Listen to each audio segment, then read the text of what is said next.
Esse é o ConimaCast, o seu podcast de mediação, arbitragem, dispute boards, negociação e outros métodos extrajudiciais de solução de controvérsias. Uma iniciativa do Conima, com patrocínio do CAN-CCBC, Centro de Arbitragem e Mediação da Câmara de Comércio Brasil-Canadá. Olá, sejam muito bem-vindos ao ConimaCast. Esse é um programa voltado aos métodos privados de solução de conflitos e suas boas práticas. E hoje eu estou muito feliz porque tenho aqui comigo duas celebridades na área de métodos de solução de conflitos. São pessoas, além de amigos queridos do meu coração, são pessoas que eu convivo há muitos e muitos anos. E vão aqui contar para a gente a experiência deles durante essa sua trajetória. Eu estou com Ana Luísa Isolde e o Adolfo Braga Neto, que vocês, claro, já conhecem muito, de ouvir falar. Mas eu vou aqui contar um pouquinho, falar um pouquinho aqui do... Eu teria que passar o programa inteiro para falar do currículo de cada um, mas eu vou abreviar. O Adolfo, ele é graduado pela USP, mestre pela PUC, ambos em Direito, né, e presidente do Conselho de Administração do IMAB, Instituto de Mediação e Arbitragem no Brasil. Ele também, hoje, atua como assessor do NUPA, Núcleo de Incentivo às Práticas Autocompositivas do Ministério Público do Estado de São Paulo. A Ana Luísa Isolde, ela é, além, claro, vou fazer um parênteses, como sócias por muitos anos, está no currículo dela, viu? Brincando, a gente tem que descontrair. Ela é fundadora da aula de mediação, ela é advogada, ela fez mestrado de Direito Urbanístico pela PUC de São Paulo, negociação e mediação pela IUCAB na Argentina, é certificada pelo ICFML, ela é também consteladora formada pela Hellinger, Schule e Novare e bacharel em filosofia pela Academia Atlântica. Bom, eu também é membro, né, de SEBA, de Conima e diversas outras instituições. Bom, e eu queria agradecer muito que vocês estão aqui hoje comigo, para a gente falar. Nós estamos comemorando os 10 anos da Lei de Mediação. E é claro que eu convivo com vocês muito antes da existência da lei, e a gente viveu várias histórias juntos. E eu queria falar um pouquinho que as pessoas conhecessem, ainda mais por vocês, que têm tanta história, que são pessoas que têm instituição formadora, que vocês são pessoas que formam mediadores, têm história na mediação. Então, acho que é um momento que a gente pode contar aí para que muitos mediadores, advogados conheçam um pouco dessa história. Então, a gente volta aí um pouco no tempo e eu queria perguntar para vocês qual que é a lembrança, porque já faz tempo, né? Qual que é a lembrança que vocês têm dessa época, desse movimento pré-lei e quando vem a lei? Só para a gente lembrar um pouquinho o que vocês estavam, o que vem na cabeça de vocês. Ale, acho que o Adolfo devia começar, porque quando eu comecei na mediação ele já estava há muito tempo, e ele lembra desde a época do projeto de lei das Leis Cobra, né? E naquela época eu cheguei um pouco depois. Então, Adolfo, talvez trazer um pouco dessa memória lá de trás, que foi isso que impulsionou a lei em 2015, para as pessoas terem noção também desse tempo, quanto tempo demora para uma lei ser gestada, né? Então, primeiro, eu vou agradecer o convite, uma alegria enorme estar aqui. Receber o convite da Alessandra já foi uma alegria enorme, e estar ao lado da Ana também é uma outra alegria mais entusiasmada ainda. Acho que quando foi feito o convite, falando sobre isso, né, claro que vem na memória várias situações, vários fatos. Na época, acho que no década de 90, século passado ainda, né? Onde tinham já pessoas e instituições. Então, por exemplo, eu participo da instituição até hoje, talvez uma das mais antigas, não é a mais antiga, mas uma das mais antigas, que sempre considerou que era necessário para o desenvolvimento, a evolução do mediador, ou ele ter a pretensão, ou se dispor a mediar, ele precisa ter uma capacitação mínima, né? Então, isso faz parte um pouco do histórico, né? No momento em que não se falava em lei, as pessoas não sabiam do que se tratava, confundiam, não que não confundam mais, mas continuam, porque a confusão continua, mas de qualquer forma, é, existia muito mais desconhecimento. Então, aí o requisito de capacitação era primordial, e nós tivemos o privilégio de que isso remonta também um pouco da história do próprio Conima, porque o nome Conima, quando ele foi fundado, tinha uma vertente muito mais voltada para a arbitragem, era uma consequência da lei que tinha sido aprovada em 96, e nesse inteirinho, antes disso, já tinha um movimento de mediadores e pessoas interessadas na mediação e conhecer e aprofundar, né? E aí veio a história que reúne um pouco com o Conima, porque nasceu a ideia dos instrumentos que hoje estão sendo revistos e atualizados, e uma capacitação mínima que, na época, também foi pensada para a arbitragem, mas foi ajustada e proposta pelo Conima para a capacitação de mediador, né? Então, tudo isso são vários elementos que, na época, nos apontavam como uma possibilidade de que não precisávamos de lei, né? Isso tinha era uma discussão bastante ampla, e muitos mediadores, muitos profissionais da área ou capacitadores já sustentavam que não era necessário, né?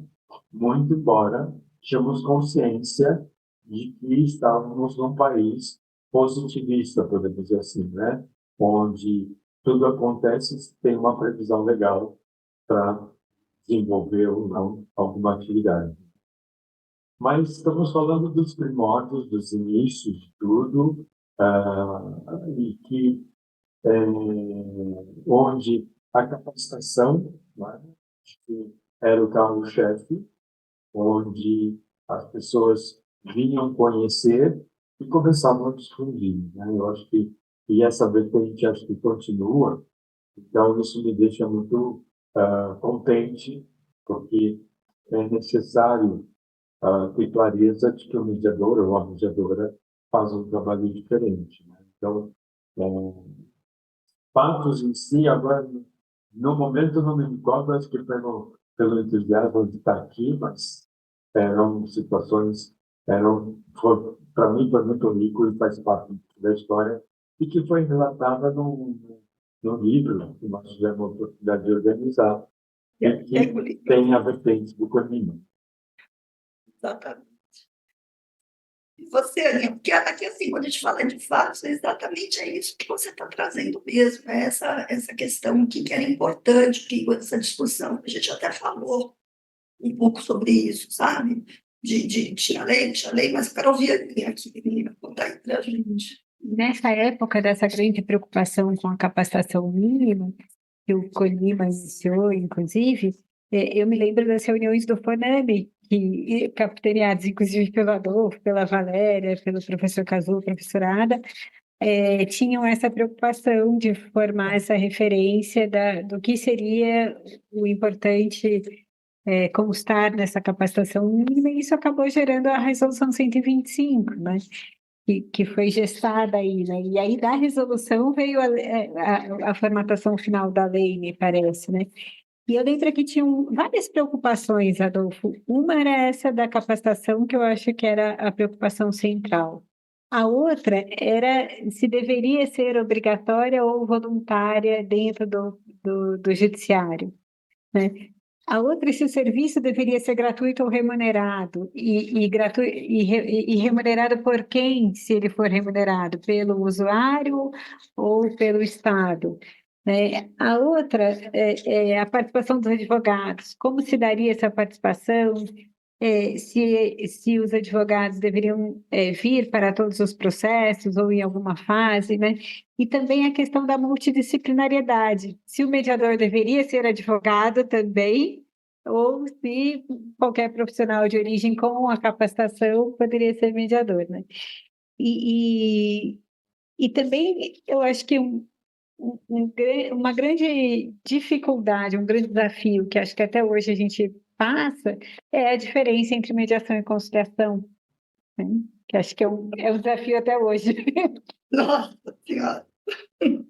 Então, acho que esses eram os temas que eu me lembro em discussão bem fortes, né? E que a Alessandra até falou agora há pouco, da Lia Justiniano dos Santos, que foi minha primeira professora em mediação e que participou muito desses debates também. Tantas pessoas, nossa, se a gente for nomear aqui, vai ficar alguém de fora. Eu quis lembrar, porque a Lia, eu lembro muito, você faz essa passagem, faço uma homenagem a ela nesse momento, porque a Lia foi alguém, assim, emocionada, assim, lembrando da Lia, tanto que ela foi muito ativa no Corima, né? O Corima, ela teve um papel muito importante. Aí, nesse mesmo livro que nós todos escrevemos, e até foi um livro fantástico, que tenha toda a nossa memória, toda a nossa história nesse livro que vocês coordenaram, né? Foi uma coisa foi muito importante a gente ter esse resgate histórico, para que as pessoas que vêm conheçam. E me vem aqui um pouco, acho que essa comissão que teve a do Fonang e teve a nossa lá no Colima também, a comissão, que o Jean-François cedia para a casa, para a gente se reunir e poder debater um pouco. E estava bem nessa época da lei. Vai ter lei, não vai ter lei? O que a gente pode contribuir? Então, nessa comissão, a gente conversava e a Lia tinha uma participação super ativa, né? Ela tinha contato só com a usuária. Com Colima, né? Com Colima. Exatamente. Era muito bom. Se me permitem, queria resgatar um pouquinho, porque vocês, tanto a Ana quanto a Sandra, está tocando num aspecto que faz parte desse meio-campo que eu acho que, de repente, onde a Ana tentando, né? Que foi, você bem me lembrou do Fornani, que acho que foi fruto de um interesse, e aí vem o interesse dos processualistas, né? Sobretudo o professor Cazu, professora Ada, que conheceram a mediação através de uma conversa com um advogado e se interessaram e acabaram formatando um projeto de lei, que é o primeiro que foi gestado no Congresso, que é de 1998. E lembro de quando eles construíram, né? Eles fizeram um evento na OAB, e aí vem o que a Ana comentou, né? Advogado, não advogado, se isso é da advocacia, enfim, não importa. Eu lembro que num evento que estava até a Lia, tá? Estavam todas as pessoas interessadas no tema, onde eles se apresentaram, e lembro depois tive tanta proximidade com a professora Ana e o professor Cazu, né? A gente acaba, hoje estamos muito ligados, né? E eles, quando começamos a discutir o texto, que era um texto, tinha um texto inicial que eram apenas 8 artigos, e eles quiseram fazer um adendo, porque o projeto de lei estava tramitando já no Congresso, e esse adendo criava uma série de mecanismos mais processuais, porque dizer assim, nem sei se está certo essa minha afirmação. Mas, de qualquer forma, eu lembro do evento que eles abriram, para discutir, e depois, conversando com a professora Ada, ela falou assim, olha, naquela época, quando vocês começaram a falar da experiência, do que já desenvolviam, eu virei para o advogado era José Carlos da Lindi. Aí eu virei para o José Carlos e falei assim, chefe, que a gente fez que a gente adentrou numa área que nós não conhecemos. E aí foram vários outros textos, né? E acho que a Ana acompanhou esse momento, acho que super importante, porque também contribuiu nesse sentido, né? É, e é interessante olhando na linha, né, Adolfo, esse projeto da Zulaia Cobra era de 98. E o substitutivo do Instituto Brasileiro de Direito Processual, em que estavam a professora Ada e o professor Casura, foi de 2002. Então, aí já teve um espaço de tempo. Depois disso veio aquele projeto da profissionalização de 2005. Aí depois o projeto mais encorpado que acabou virando, que foi de 2011. Então, é, parece que foi fácil, mas não foi, né? E aí depois acabou entrando aquele no anteprojeto do CPC, e aí aquelas conversas em paralelo, nossa, mas como é que a gente vai fazer para casar o CPC com uma lei? E aí foram muitas conversas de lá para cá, de cá para lá, e aí, Ali, eu acho que o FONAME, ele fez um papel muito importante nessa época com relação à capacitação mínima, que era o que eu estava me referindo. E lá no CONIMA, nós buscamos criar essa conversa sobre os projetos de lei e as possibilidades, porque aí já tinham vários projetos, né, que conversavam entre si, e o que de fato era importante e necessário naquele momento, considerando que com esse andamento, com a resolução 125, quando a lei já estava mais próxima de ser aprovada, né, já tinham muitos mediadores no Brasil. E eu acho que isso foi um diferencial brasileiro que nos separa de outras experiências. Então, por exemplo, quando aconteceu a edição da lei na Argentina, eles tiveram que sair formando mediadores rapidamente, porque veio com uma mediação obrigatória, e eles não tinham mediadores. Aqui não, nós tivemos muita discussão prévia. Então, quando a lei foi editada, eu acredito que ela já tinha alcançado uma maturação para isso, já existia um mercado, já existiam profissionais, existiam pessoas interessadas no serviço, e já houve uma ampla discussão sobre o tema antes. Então, eu acho que isso é algo muito importante da nossa legislação. Eu não sei se o Adolfo concorda, se a Alessandra concorda com esse cenário que eu desenhei aqui. Não sei, Alessandra, se você vai concordar. Eu acho que a gente teve um número muito acentuado, porque abriu muito, principalmente em função do judiciário. Isso a gente assistiu, né, porque simplesmente, e hoje a gente assiste, né, uma abertura muito grande.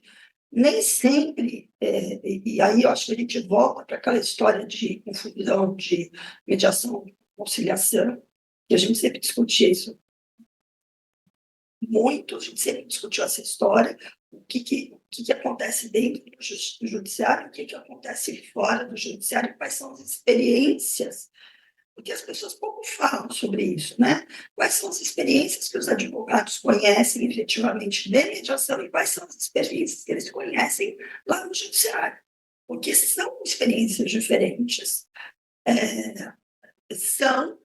Não adianta falar, não, é assim, são experiências diferentes. Ninguém está te falando que é bom ou que é ruim. Não, são experiências diferentes. Só isso. Porque, e o que você pode obter com uma mediação efetiva, uma mediação, que você tem todas as técnicas aplicadas, onde você tem tempo, porque tempo é um fator importante, e todas essas questões, eu ainda acredito que nós já passou algum tempo, 10 anos, pelo menos eu vou falar da parte positivada, né? E a gente ainda precisa se debruçar sobre isso. E deveria se ter conversas sobre o que deveria ficar dentro e se era que deveria ir para fora do judiciário. E aí eu provoco vocês. Sim, com certeza. Então, somente um comentário. O Brasil destoa um pouco das experiências internacionais, pessoal. Né? Acho que você tem um case internacional. Eu convivi um pouco com o movimento da mediação, de implementação da mediação em Portugal, e lá foi justamente não é exatamente nos moldes do que você comentou na Argentina, mas foi impulsionado por uma perspectiva de uma política pública do Poder Executivo, implementando o famoso julgado de paz, que é uma renovação, que foi espelhado muito espelhado não, foi inspirado eventualmente muito de algumas experiências da Argentina e do Brasil, porque eles queriam atender às diretivas europeias e eles reconheciam isso tudo. Então, aí tem uma riqueza aqui no Brasil, né? Primeiro, tivemos a experiência prática, quer dizer, ainda temos a experiência prática que continua, e ela acho que norteou e adequou. Tanto é que, por exemplo, eu costumo brincar, não é bem o marco legal da mediação, porque temos dois capítulos na lei, né? Ao aspecto da mediação, tanto judicial quanto extrajudicial, e as famosas autocomposições, ou os métodos autocompositivos, que é um capítulo dedicado à administração pública, né? Então, um passo imenso que foi dado nessa área e que, quer queira que não, desenvolveu muito bem sendo desenvolvido a possibilidade não somente da mediação, de outras metodologias no contexto da administração pública. Né? São muitas riquezas aí. Isso é interessante, né, Adolfo? Porque essa discussão, se seria chamada de mediação da administração pública ou se seria autocomposição, no fundo, acho que nós discutimos muitas coisas que também nos levaram a esse caminho que tem hoje e que me parece que é um cenário importante no Brasil, que é da especialização na mediação, né?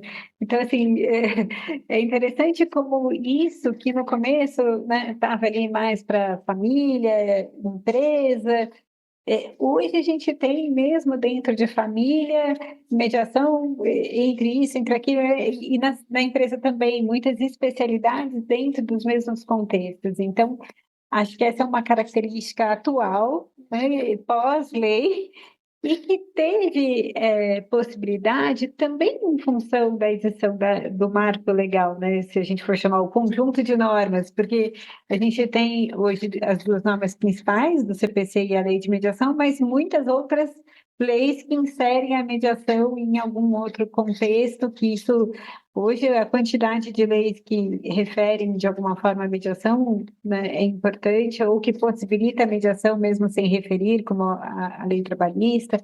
Então, eu acho que isso foi um marco, uma tendência, vamos dizer assim, que começou com a lei de mediação. Porque a lei, ela trouxe algo muito importante, que foi a aceitabilidade mais ampla por parte dos advogados. Porque se antes os advogados falavam assim, a gente não sabe muito bem se a mediação é jurídica, não é jurídica, como eu falei, eles tiveram mais como manter essa dúvida, né? Então, para mim, isso foi importantíssimo, assim, como efeito da legislação. Esse eu acredito que foram um dos maiores avanços que nós tivemos, trazer os maiores, trazer a mediação para dentro de leis especiais, né? A recuperação, licitação, isso realmente foi um ganho e tem sido um ganho. E para o próprio mediador, mas também, por outro lado, a gente vem discutindo isso em algumas situações, isso até acho que vale um podcast para a gente, vale uma discussão, é a gente também tratar de algumas especificidades do próprio mediador, do preparo do mediador, isso, né, a Dolfiana, que fazem essa formação, dos cuidados, de até onde ele vai, porque aqui a gente ainda tem aquela questão do tipo da mediação que a gente trata, né? Então, são esses pontos, e também aonde que eu estou atuando, eu sou mediador, fui contratado para ser mediador, qual que é o meu papel aqui, qual que é a minha função? Eu não ir além dos limites, né? E depois, porque dentro dos códigos de boas práticas que a gente sempre trabalha, o que eu posso fazer depois que encerrou a mediação? Eu mediador que tenho também, que sou advogado, que eu posso fazer depois. Então, são essas questões que a gente sempre se preocupou em relação às boas práticas. Esses pontos também a gente precisa cuidar e deixar bem claro, tanto das questões de classe, quanto também dentro do código de ética do mediador, que o Colima sempre trouxe muito bem.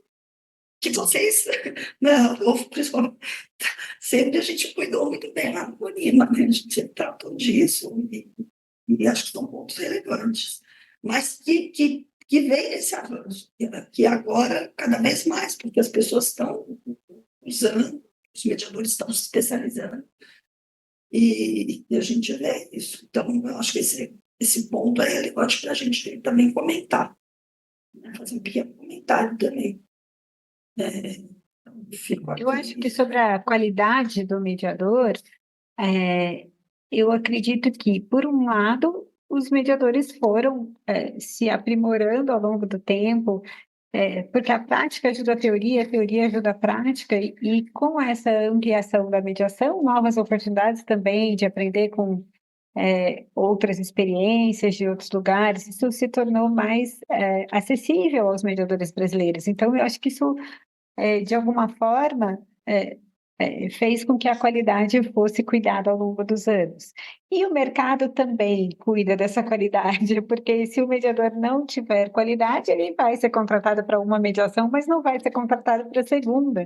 Então, também deixar um pouco para o mercado lidar com essas questões, eu acho que é importante. E o Poder Judiciário, de alguma forma, criando o programa da Resolução 125, tem se dedicado a cuidar da qualidade da mediação judicial. Então, acho que isso cabe ao Judiciário, né, especialmente. Mas mesmo dentro do Judiciário, eu percebo que existe esse fomento à qualidade de forma contínua, né, sempre buscando melhorar nesse aspecto. Não sei como que você vê isso, Adolfo. Não, concordo contigo, né? Acho que, por exemplo, você estava falando, estava me lembrando de como a preocupação com a formação, como nós comentamos anteriormente, a preocupação com a formação continuada, né?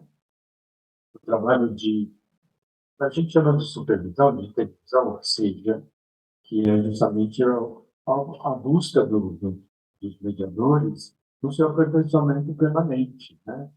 E isso, como você bem colocou, Ana, acho que propiciou uma segurança para aqueles futuros usuários, né, que vieram ou pela licitação ou por indicação, eventualmente, a confiarem numa mão de obra que eles conheciam, né? Que eles conheciam o profissional a grande maioria são advogados, né? Conheciam o profissional da atividade advocatícia.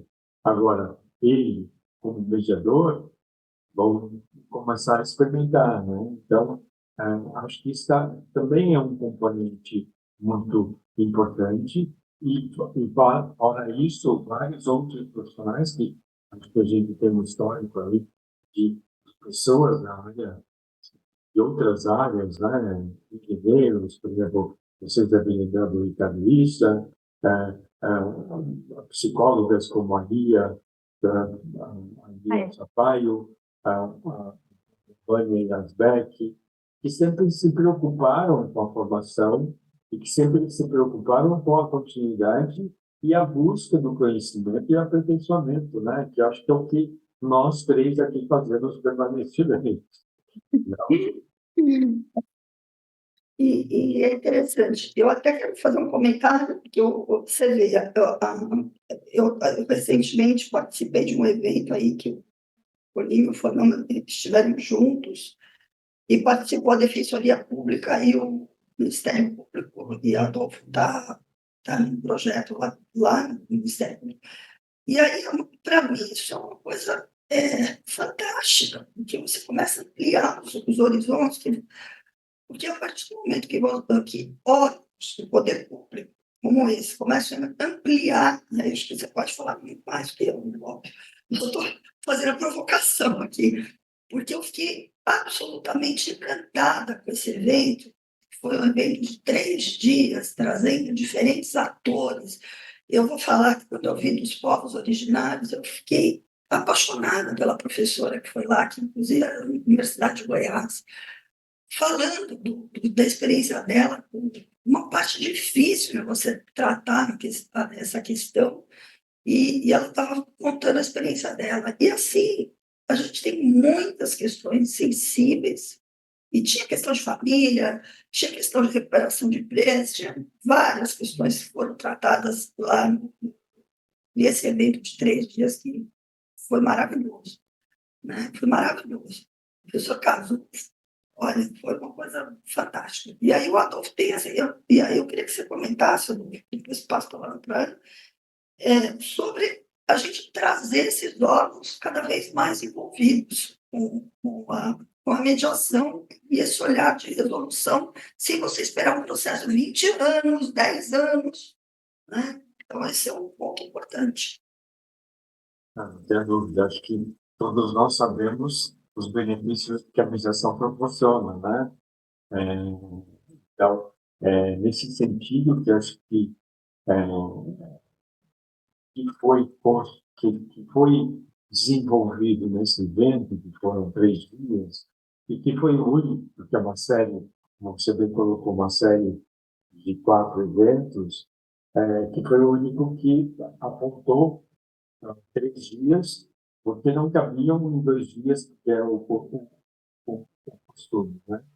Onde se deu um panorama do que está acontecendo em termos de mediação aqui no Brasil, no contexto privado, que acho que é o nosso maior DNA, né? Onde a mediação acontece, não sei se naturalmente, mas de uma forma muito, não, talvez mais profissional. Não sei se estou certo nessa minha, nessa minha adjetivação, mas enfim, de qualquer forma, o que a gente vê é que todo o movimento e toda a preocupação que permanece da nossa parte, a gente percebe também dos mediadores, e a gente incentiva que novos profissionais estejam com a gente, porque são eles a abrir frentes, como vocês bem pontuaram, as frentes que estão sendo apontadas, muitas já têm previsão legal, e não limita isso, né? Então, acho que a grande riqueza de proporcionar tudo isso, e fico muito contente de testemunhar isso, porque a gente vê o crescimento, a gente vê a evolução, onde, por exemplo, um comentário, acho que vocês devem estar a par, e acho que a gente pode formular um convite nesse sentido. A Câmara da Fiesp, que é a Câmara de Conciliação, Mediação e Arbitragem da Federação e do Centro Brasileiro de Educação, vai completar 30 anos. E eu lembro, como tive muita proximidade com a professora Selma Mendes, eu lembro que a Câmara era uma sala dentro do Departamento Jurídico da Federação das Indústrias. Hoje, tem salas e salas dentro de um andar todo destinado a ela. Então, quer dizer, é uma evolução, né? Estamos falando de andar para frente e com qualidade. Acho que isso aí não tem preço, né, Ana e Alessandra? Exatamente. E eu fico também me perguntando muito, né, o que é que o mediador tem para oferecer enquanto profissional para a sociedade, né? E para mim, o principal que nós temos para oferecer é o olhar imparcial, é a imparcialidade. Que outro profissional tem a imparcialidade tão marcada, né, como o mediador? Porque o juiz ele tem uma imparcialidade muito mais restrita, porque depende muito está muito limitada pelo processo. O mediador ele tem uma imparcialidade mais livre dentro de algum limite que a lei colocou, mas que generosamente deixou com bastante amplitude. Então, esse olhar imparcial, principalmente neste momento que estamos vivendo, de tanta polarização, tanto fomento à polarização, né, é algo que surpreende muito as pessoas quando elas não estão conectadas com esse olhar imparcial. E isso me parece que é o coração da mediação, né? É a essência da mediação. E aí vem a qualidade do mediador, né? E essa necessidade de sempre se revisitar. Essa qualidade ela não vem só da qualificação formal de cursos e etc., mas vem de um autoconhecimento e uma firmeza de caráter no sentido de, não, eu preciso estar nesse lugar de terceiro imparcial para poder oferecer isso. E isso é uma generosidade que poucas pessoas se dão conta quando estão diante de um mediador. Porque se nós não fizermos isso no dia a dia, nós não nos tornamos imparciais quando nós sentamos na mesa para falar com os medianos, né? Então, eu acho que aí está o coração da mediação. E é para isso que nós temos que olhar quando pensamos em qualidade, quando pensamos em qualificação, né? Quando pensamos qual é o nosso lugar no mundo. Assino embaixo novamente, Ana, com certeza. E, aliás, se me permite, vou agregar algumas coisas, porque a imparcialidade que não decide, né? Num componente não impositivo de colaboração, né? E onde, por exemplo, uma coisa que a gente vivencia, que vocês vivenciam, casos práticos, né? É sempre a prática revisitada com o conceito da teoria que foi inspirada na prática, né? E no nosso dia a dia, muitas vezes a gente percebe as limitações, seja mediação no contexto de empresa, de insolvência, às vezes, por força de dificuldades, não chegam a um acordo. Mas, da nossa parte, a gente fica contente porque a gente percebe que o canal de comunicação foi retomado e que futuramente, por exemplo, recentemente tive uma surpresa, porque me encontrei com um advogado que esteve numa mediação que eu fui indicado como mediador, e aí ele me falou assim, olha, depois da mediação, fomos para uma arbitragem, e no meio da arbitragem, um virou para o outro e falou assim, que tal a gente voltar para aquele acordo que a gente estava discutindo com o Adolfo? Então, não temos como adivinhar. E acho que tudo isso é o que você falou, Ana. O diferencial que nós, não somos melhores ou piores, que nós, mediadores, propomos a partir da lógica da mediação. Muito bom. É isso mesmo, esse é o tom.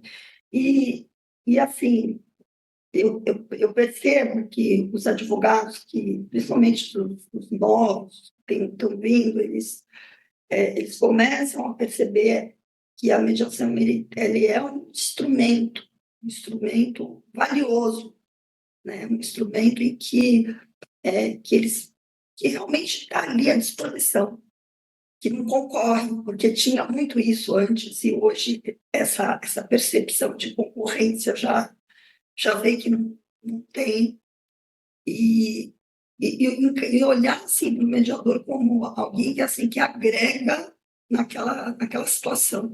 Claro que a gente ainda encontra suas barreiras, mas eu vejo esse avanço, né? Então, assim, quando eu escuto vocês, quando eu olho para vocês, quando a gente divide essa conversa, assim, quando a gente compartilha essa conversa, fica muito bom, né? Fica muito bom, mas principalmente para quem vai ouvir esses relatos, é importante, porque, assim, cada vez, principalmente para os advogados, eles terem essa percepção, né, de quanto que a gente pode ter de benefício, né, na tomada de decisão. E isso do que você está trazendo, eu já vi em congresso cada vez mais professores, assim, advogados, que são, eles cada vez mais que participam, falam, você vai dizer que não ajudou, mas a gente acertou esse ponto, a gente avançou nisso, e não fizemos um acordo ali e faz o acordo depois de 6 meses, vai dizer que não avançou, quer dizer, depois o acordo se deu depois de 6 meses. Isso tem acontecido muito, quer dizer, abriu-se o canal. Então, esses pontos que vocês trazem são fantásticos, sabe? É importante que as pessoas, que principalmente advogados, pessoas, tenham essa imagem, né? Tenham essa noção, tenham essa percepção. E dentro dessa proposta da mediação, a ideia, em termos de comunicação, é sair da retórica, né, do querer ter razão, e entrar na dialética, que é, bom, como nós podemos falar sobre esse assunto e explorá-lo o máximo possível para encontrar uma forma aqui de cada um ser feliz a partir disso aqui.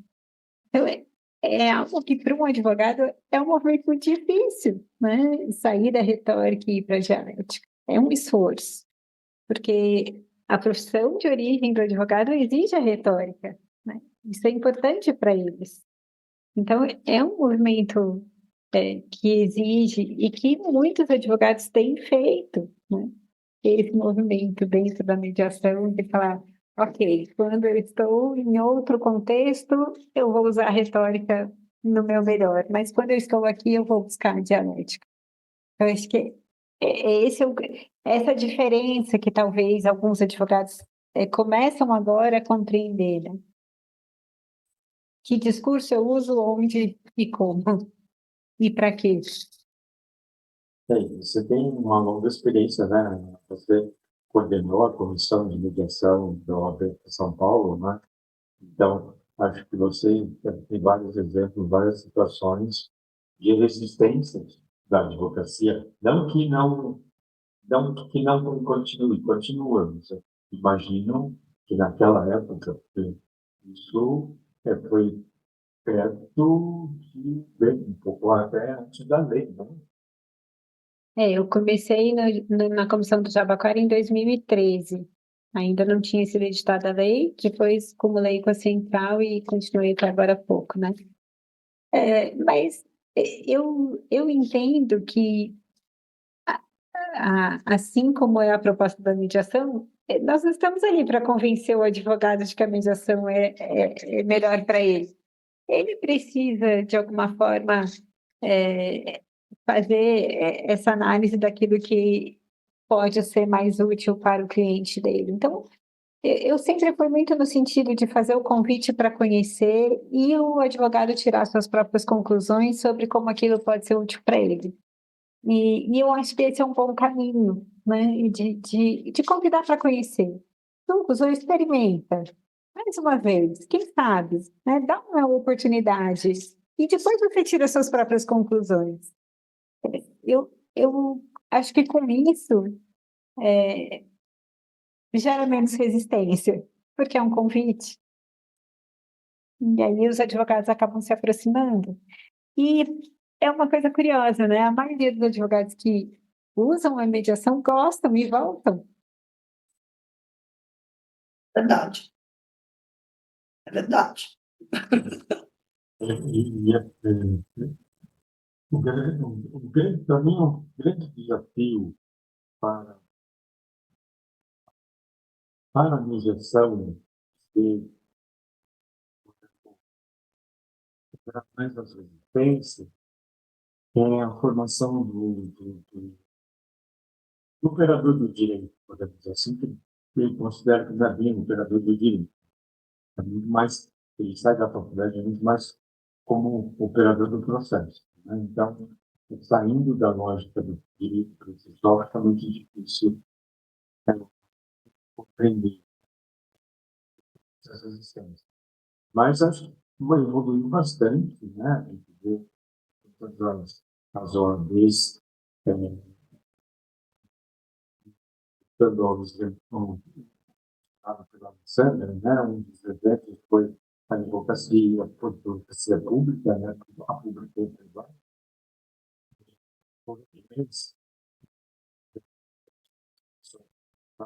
De várias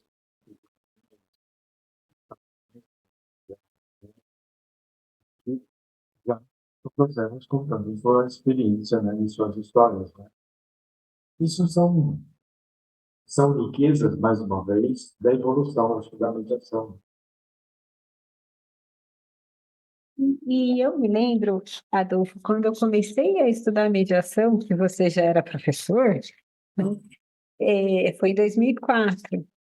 E naquela época, não tinha quase livro para a gente ler, né? Você tinha que ir para outros lugares para buscar livros de outras línguas. Eram poucos livros que traziam, dentro do contexto, dos ADRs, a mediação. Então, era muito pouco sobre mediação dentro de um contexto maior, do cenário da arbitragem, da conciliação e tal. Então, quando eu olho hoje e vejo que tem uma quantidade imensa de livros, de trabalhos de conclusão de curso, de mestrados, agora o MEC já colocando dentro da cadeira do direito, isso, para mim, é algo que em tão pouco tempo floresceu, assim, eu fico impressionada. Então, hoje, se a gente quiser, no Brasil, um livro super específico de uma mediação em um determinado contexto, você vai achar. Isso não passou tanto tempo assim, passaram 20 anos, né? Então, eu acho que essa expansão da mediação, ela é natural, é que, às vezes, é, a gente quer que seja mais rápido, né? Mas ela é natural. Eu acho que com o tempo ela vai acontecendo, né? Começou a mediação ali pelo judiciário, depois ela chegou nas OABs, aí foi para o legislativo, começaram os projetos de lei, foi para o executivo, começou a ter, então, mediação dentro dos órgãos públicos, depois foi para os organismos de classe, né? Então, a OAB, Instituto de os engenheiros, psicólogos, começou a ter em várias, arquitetura, medicina, né? Então, olha como isso foi expandindo. Aí, para mim, assim, o boom foi quando a mediação foi para o Fantástico, né? Aí foi algo assim muito interessante como expandiu. Então, de fato, quando as pessoas conhecem a mediação, elas acabam de alguma forma se interessando por ela, né? Então, o efeito do programa do Fantástico sobre mediação também foi a coisa mais impressionante que eu já vi. Eu me lembro que lá na auge, naquela época ainda era a De Família, junto com a Alessandra, e nós temos até hoje a Maria, que trabalhava lá com a gente, e no dia seguinte que saiu a matéria do Fantástico, ela veio para mim e falou assim: Ana, finalmente agora eu entendi o que você faz aqui. Eu falei, uau! Então, isso é impressionante, né? Que situações desse tipo aconteçam cada vez mais para que a gente possa mostrar o que a gente faz, né? E então, eu vejo que é algo que cada vez se amplia. E nós adentramos em muitos espaços que antes não imaginávamos. E acho que essa é a tendência. É É verdade. isso. Acho que você está tocando num aspecto que, por força das características, dos princípios da mediação e das características, a questão da confidencialidade, a questão de que tudo que está ali é mantido ali, tem um fundo, tem um aspecto que não é muito divulgado, as pessoas acabam não sabendo, né? E, e quando vai para a mídia, isso muda tudo e começa a fazer sentido para as pessoas, né? É uma forma. É que nem para a gente, assim, na área empresarial, quando a gente falava que o Abílio tinha feito, a gente começava. É a mesma coisa, você começa a dar os exemplos, e os exemplos vão se multiplicando, e a gente vai trazendo tudo isso enfim, para as empresas, quer dizer, cada qual na sua área, mas é lógico que não fantástico que muda de figura, né? A gente consegue ter um alcance e também um alcance em todas as áreas, né? Assim, toda a população, quer dizer, você pega toda a população. Enfim, é o que eu falo, né? Mas, assim, falando aqui dentro desse cenário todo, eu queria, e a gente já vai encaminhando para o final, eu queria que vocês fossem me deixando aí fossem me deixando um comentário final, um, uma palavra final, porque foi muito gostoso fazer essa conversa com vocês, reviver pessoas que eu tenho muito amor no coração e muita história vivida, né? E que eu espero conviver muito mais ainda por muitos anos, e compartilhando aí a mediação com vocês. Então, eu queria ouvir um pouquinho aí de vocês, da gente ir caminhando para o final. Não, por favor. Por favor, você tem precedência, Adolfo. Não tem precedência. Adolfo também foi meu primeiro professor lá na GV, estudando arbitragem, aparece ele lá, a primeira turma da GV, aparece ele lá, picada pelo bicho da mediação. Não, acho que só agradecer, acho que um agradecimento também para o ouvinte, eventualmente, para o Colima, por todo esse movimento que me deixa muito feliz. Estava pensando esse ano, por exemplo, hoje eu tenho o privilégio de estar assessorando um núcleo dentro do Ministério Público, né? Vejo que o quanto isso está sendo, por exemplo, lá atrás eu jamais pensei que isso fosse acontecer. E isso, com certeza, é resultado do movimento nosso da iniciativa privada, que, como nós falamos, promoveu isso no poder judiciário, que, por sua vez, dentro do sistema do Poder Judiciário, o Ministério Público não está, não poderia se furtar, né? É uma resolução que vem em 2014. E a gente vê um movimento também nas defensorias públicas. Então, aí vem a riqueza de entender e compreender a legislação, né? Então, eu só tenho a agradecer a oportunidade de estar aqui com vocês, agradecer, acho que, toda essa jornada e o convite é que estejam com a gente continuando, né, dando continuidade a isso, porque acho que